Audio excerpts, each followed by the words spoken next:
Jesus Christ, it never fails. Greetings, commanders and citizens, as well as you lurking cult kids. I am FailureToReport, and I'm sorry that I didn't draw my last video in crayon. I will try to be more supportive for you kids that can't follow along this time. To you regular viewers who understand the circle block goes in the circle hole and 2 + 2 = 4, you keep doing you. You're marvelous, and I apologize that this video is going to be going at half speed so we can play catch up for the rest of the class. But, you know, no child left behind in all of that. First off, I want to address some really basic crap that the kids eating the glue didn't seem to understand. At no point in the last video did I say, "You have to pick a side, mortal."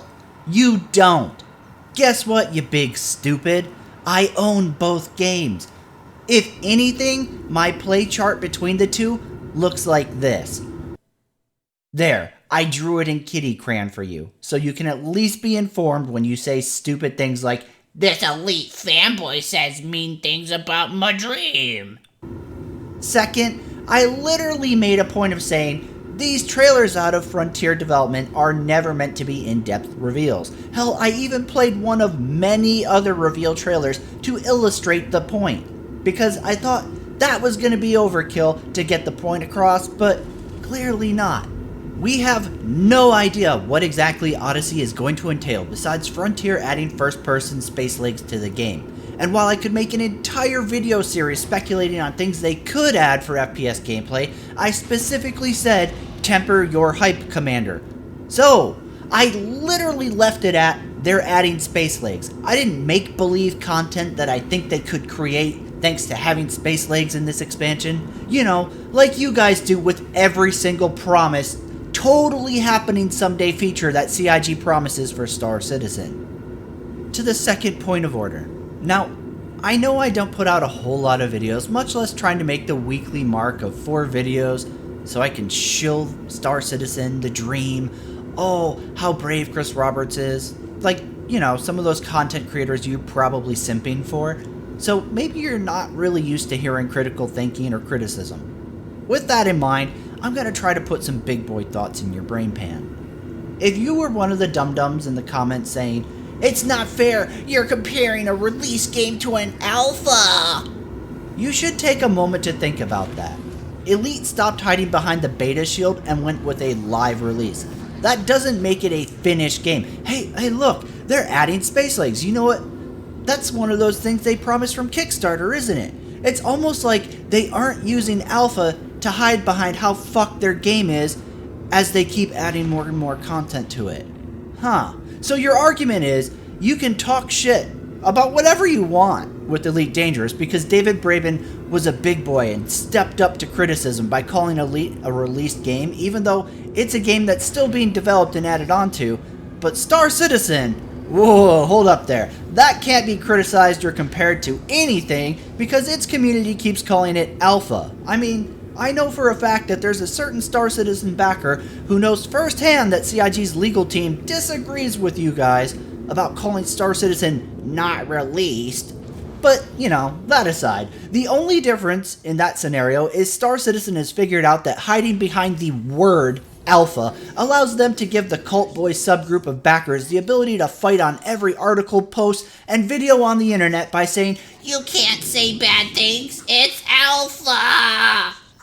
Neither game is feature complete. The difference is one of them isn't hiding behind it like a little baby while throwing its fanatical backers out into the internet to defend them. That's it. It never ceases to amaze me how Star Citizen backers are willing to defend Star Citizen with promises of scope that are nowhere near being added to the game, but Elite could never possibly be more than what it is today, right now.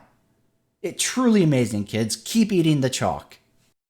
Now, I'd like to touch on a couple other items I brought up in the last video because some of you either can't follow along or you're just so defensive about your little JPEG dream that your ears shut off and you go straight for ham-fist typing. I was astounded by the amount of comments that latched on to one specific sentence in that entire video and used that to run a whole new argument throughout the comments. Star Citizen's planets are barren. Before seeing the full spectrum of the White Knights of Roberts out to defend his honor in the last 3 days, I never thought I would have to make this argument, but okay, sure, why not? It's 2020 after all. First off, to those that responded, but Star Citizen's planets are beautiful.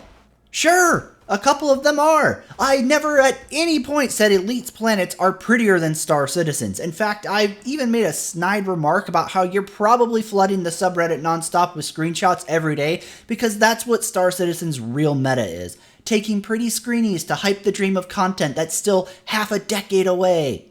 Hell, jump over there right now. The subreddit is always flooded with either pictures of somebody's shippu posed over a city or a planetary backdrop, a person wearing either armor with some roleplay cringe title, or a small fanfic novel's worth of word salads where a backer dreams about features that don't even remotely exist and won't for years to come. So no, at no point did I make the argument that Star Citizen's planets are barren visually. If I wanted to make that argument, I would have said that Star Citizen's moons are barren, because they're as bland and ugly as Elite Dangerous's moons and planets currently in-game.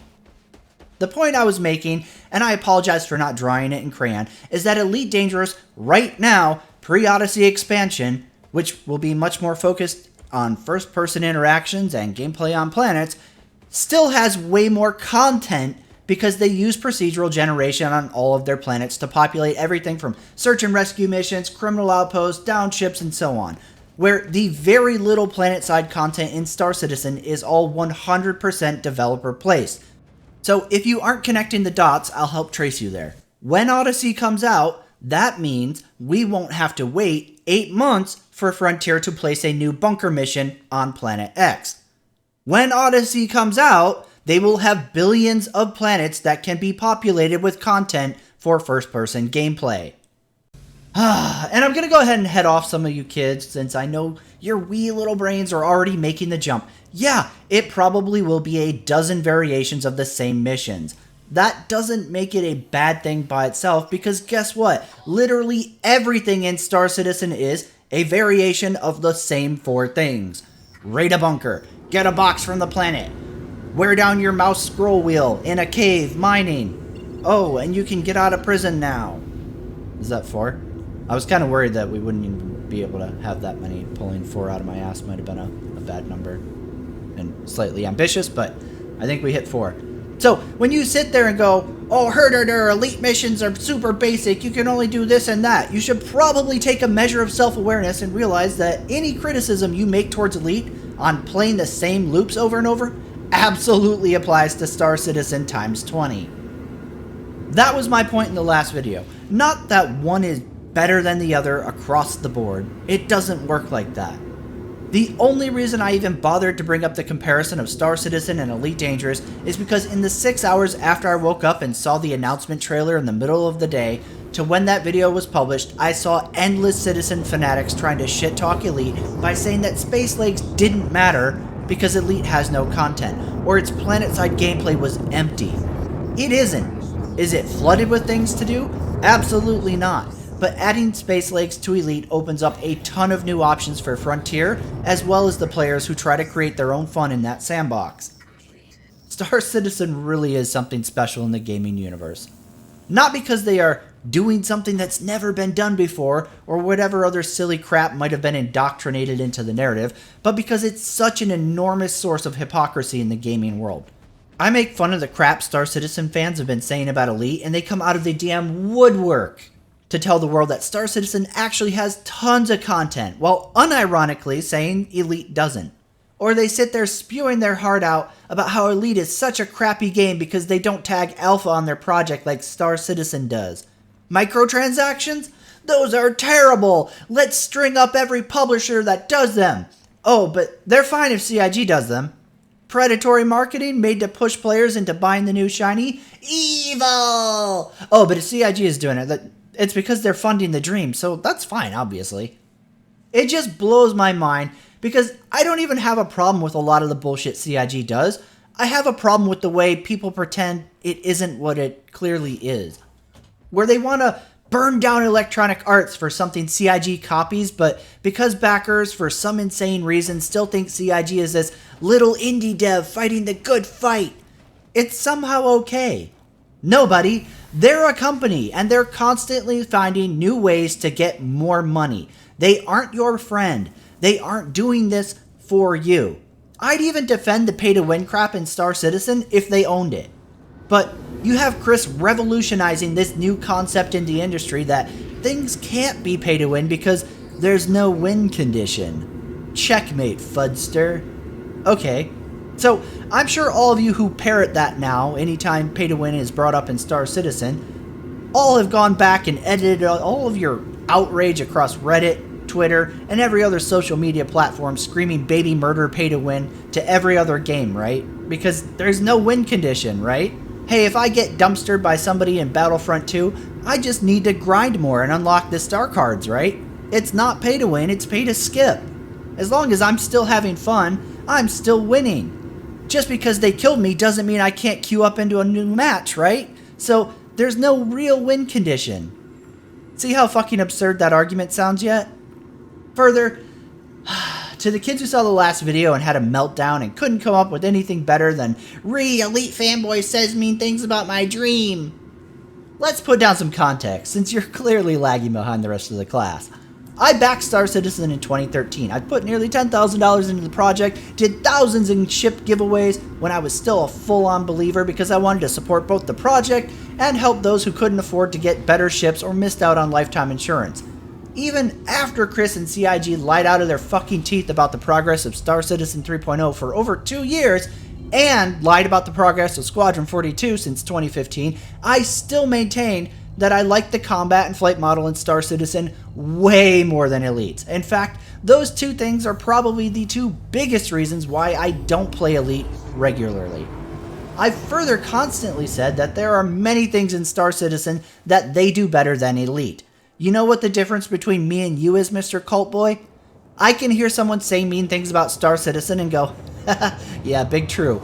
Or if somebody points out how empty Star Citizen's planets are, or what an absolute joke their NPCs are, I don't go into a blood-frenzied crusade to defend my sweet savior, Chris Roberts. So when I talk down to Star Citizen as a project, it's because I want them to do better. I want to see them actually focus on the game everybody is paying for versus the game that Chris Roberts wants to make because Hollywood didn't work out for him. When I see somebody criticizing what's wrong with insert game mechanic or how absolutely broken patch after patch is, I don't throw a little baby tantrum fit because I'm afraid Star Citizen will literally cease to exist the next time I get out of bed. But that's not how Star Citizen fanboys work. No. Everything needs to be non-stop praise. Something as fucking trivial as a small little channel like this one making fun of the idiotic things Star Citizen nuts say to talk down to Elite fans is like breaking one of the seals of hell in their minds. Guess what, Pookie? I made fun of Star Citizen for having fuck all content, and by the grace of Roberts, I bet your game launcher still connects today, doesn't it? When you're that thin-skinned about Star Citizen that you all want to throw a fucking baby fit over someone being snarky about the poor state of the development after 9 years, 650 employees, and more than $250 million in free funding, maybe you should be asking, if this project is so great, why do I need to run to every critical news article, YouTube video, or Reddit post and scream to the whole world, no, this person doesn't understand game development. This burning dumpster over here is actually amazing. The correct answer should be that you don't. So maybe in the future, sit back in your safe areas like Spectrum, or don't concern yourself with people having critical opinions of the project, because hey, it's the best damn space sim ever, right? So obviously, we'll all be proven wrong when the citizen rapture comes and the faithful are raised up to Chris's warm bosom. Right? Then all of you Second Life LARPers can roleplay until the end times in your JPEG fantasies while pretending the real mean, sad world that didn't get you doesn't exist. I am FailureToReport. If this video hurt your feelings, report to Spectrum where you can receive comfort and assurance that you'll be able to start your virtual spaceman third life any day now. If this video didn't hurt your feelings, Congratulations! You're probably not sniffing the marker on your desk right now and understand that people can say mean things about a video game and it doesn't ruin your personal identity. You get a star. Keep understanding that people saying things like they like Star Citizen or don't like Star Citizen isn't going to end the world. Hell, you probably even understand that when someone makes fun of an extreme behavior in a certain group, like, I don't know, fanatical cult game fans, it doesn't mean that person is making fun of every single person who owns that game. Stay big brained, citizen, and I will see you next time.